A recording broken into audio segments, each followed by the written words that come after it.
Hi, my name is Samantha Wallner, and I'm here today to talk to you all about running. So first and foremost, I want to get a show of hands for those of you who remember the mile run in high school. Okay, so that's most of you. I too remember the mile run, and for me it was the most dreadful experience. And it was dreadful because I struggled with asthma and I was a little overweight in high school, so I had a very difficult time completing the mile run. When all my friends were completing it in 8 minutes, I was at the back of the line struggling to complete it in 12. But at 20 years old, I decided that I was going to give running a fair shot, and I was going to work super hard to be able to run. And so that's what I did. Running has completely changed my life, and I'm so happy that I gave it a shot. And so today I'm going to talk about how it's changed my life and how it could change yours too.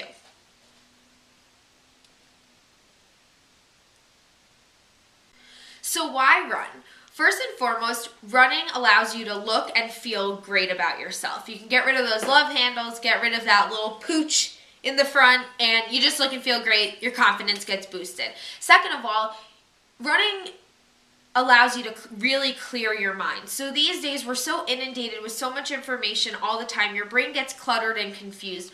Running, you leave everything behind. You leave your cell phone behind, you leave your laptop behind. You get out there and you're able to relax your mind.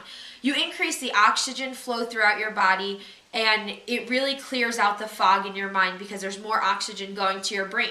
So then when you come back into, real life, into reality, and you're going through your day-to-day tasks, you're going to be a lot more productive, and you're going to be able to go through your day a lot more relaxed and happier. Third reason is that it eliminates disease. So I'm going to talk about a little personal story. Like I said earlier, I struggled with asthma my whole entire life. And running has really enabled me to get through my asthma. I used to go to a pulmonologist. I was taking Singulair. I was taking steroid inhalers, and I was taking my inhaler 2 to 3 times a day. When I would go out with my friends, I would, have an asthma attack, and then in turn, I would get a panic attack, or, I would suffer from anxiety because I was always so nervous that when I went out with my friends, I would have an asthma attack, and so my quality of life was really not so great. I wasn't able to enjoy my time with my friends. But running has enabled me to overcome my asthma completely. And now today I don't battle with asthma at all anymore. When I go out with my friends, I actually can really enjoy myself. And so I'm just so excited and so thankful for running because it's really completely changed my life in that way.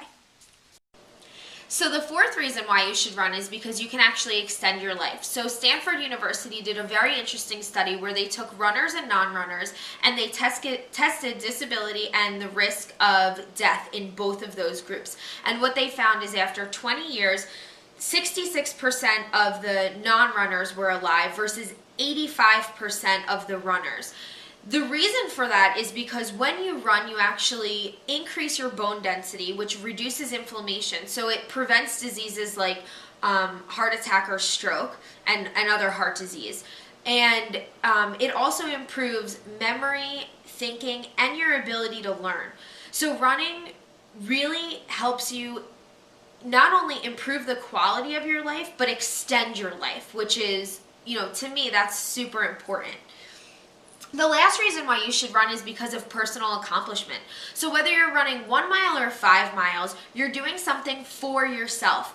And that is the greatest feeling when you're able to push yourself to your limit and you're able to complete something that you have set a goal for yourself and you're able to complete it successfully. And so personal accomplishment is a huge reason why you should run.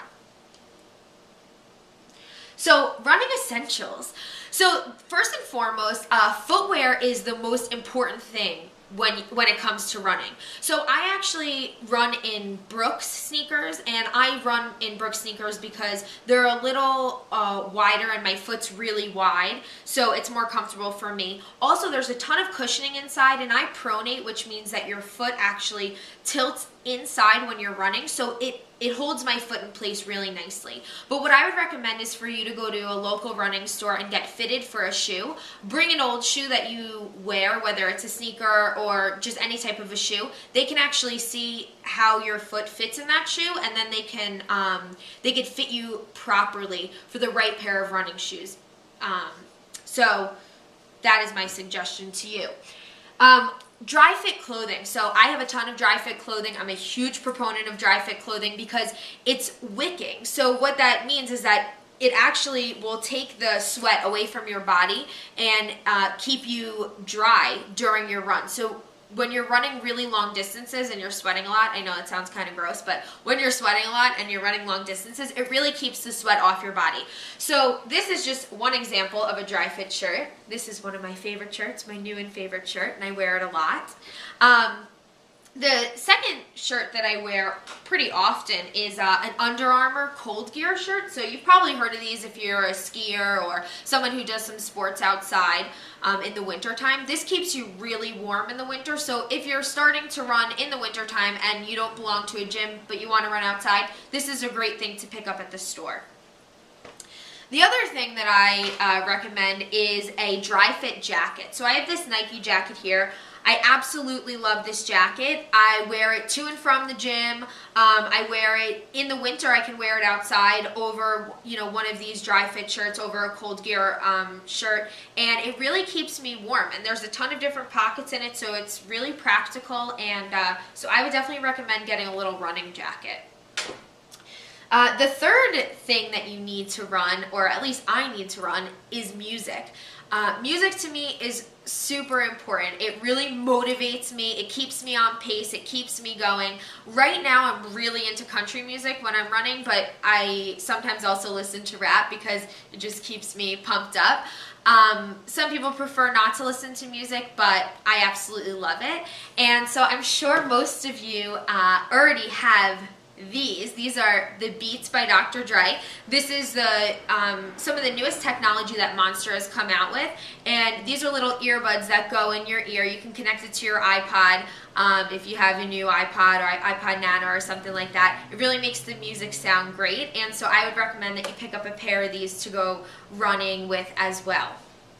And lastly, you need to have patience. Patience is extremely important. You can't just run a mile, run 2 miles, 3 miles overnight. It takes a lot for you to get used to running because it's a huge impact on your body. And so just stay patient, stay focused, and take a deep breath and just go out and enjoy yourself, really. So by now I hope that some of you want to get out there and start running. So I've put together this little guide to get you started. So first and foremost, make sure you get out there and go purchase some of the apparel that I spoke about earlier. Second of all, find a local running club or find a friend that wants to run with you because it's always more fun to run with friends and especially to get you started.